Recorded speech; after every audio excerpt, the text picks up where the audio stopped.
मग देवेंद्र फडणवीस यांच्याकडे असलेलं गृह खातं वाट कशाची बघत आहे?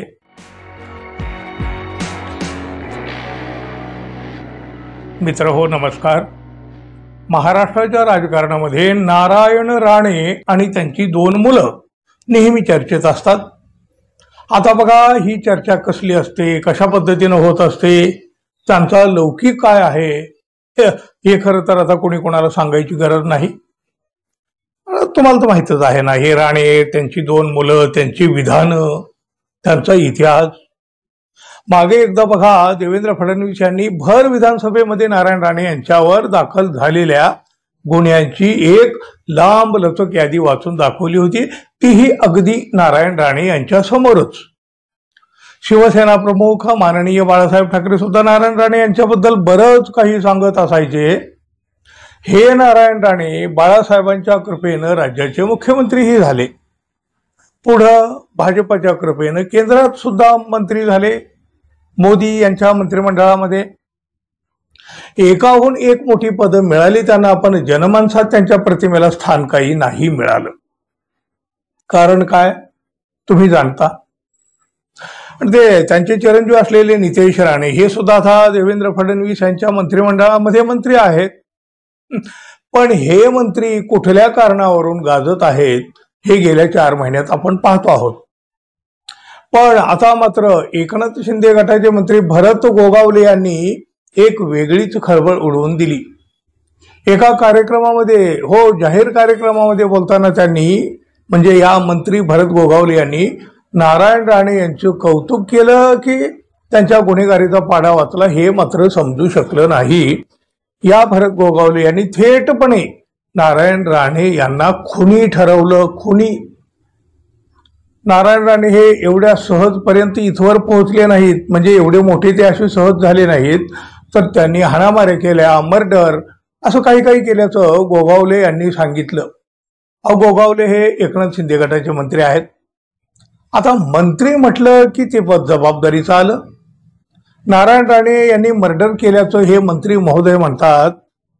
पण बघा, त्यावर नितेश राणे म्हणतात कुठल्याही पोलीस ठाण्यामध्ये नारायण राणे यांच्यावर मर्डर केल्याचा एकही गुन्हा दाखल नाही. आता नारायण राणे यांनी खून केल्याची माहिती एक जबाबदार मंत्री जाहीरपणे देतात आणि कुठल्याही पोलीस ठाण्यामध्ये असा गुन्हा मात्र दाखल नाही. मग हे कसं? आता अशा परिस्थितीमध्ये देवेंद्र फडणवीस यांच्या गृह खात्याला शांत बसून कसं चाललो? एवढा गंभीर आरोप तोही एका मंत्र्यांनी केला. एक मंत्री तो सांगतो राणे यांनी खून केले आहेत म्हणून, मग गृह विभागानं त्याची चौकशी तर करायलाच हवी.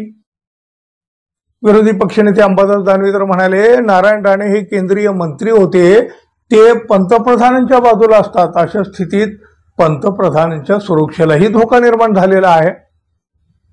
राज्याचा एक जबाबदार मंत्री माझे केंद्रीय मंत्र्याबद्दल बोलतो, अशा स्थितीत त्याची चौकशी झाली पाहिजे. गृहमंत्र्यांनी त्यांची चौकशी करणं गरजेचं आहे.